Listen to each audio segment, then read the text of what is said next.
দিক বিদিক আঁধার করে অঝোধারায় বৃষ্টি যখন শুরু হয় আমরা তাকে বলি মুষলধারা, আর ইংরেজিতে বলি রেইনিং ক্যাটস অ্যান্ড ডগস।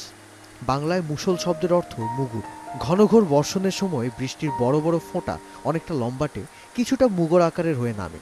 মুষল আর বৃষ্টির সম্পর্কটা তাই পরিষ্কার।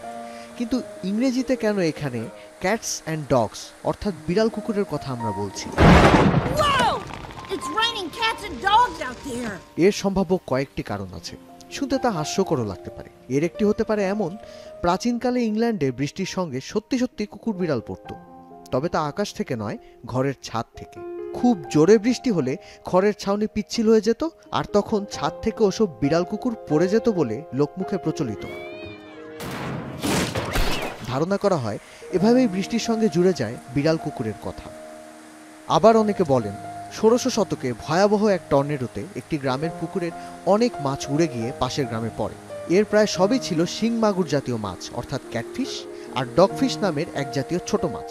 ধারণা করা হয় এমন অবিশ্বাস্য এক ঘটনা থেকে ক্যাটস অ্যান্ড ডগস বাগধারাটি এসেছে। নরওয়ের পৌরাণিক কাহিনীর প্রভাবে এ বাগধারার উৎপত্তি, এমন এক ধারণাও প্রচলিত আছে। এর গল্পে বিড়ালকে বাতাসের প্রতিনিধি ও কুকুরকে বৃষ্টির প্রতিনিধি বলে মনে করা হতো। আর বৃষ্টি বাতাসের সম্পর্ক আমাদের নিশ্চয়ই অজানা নয়।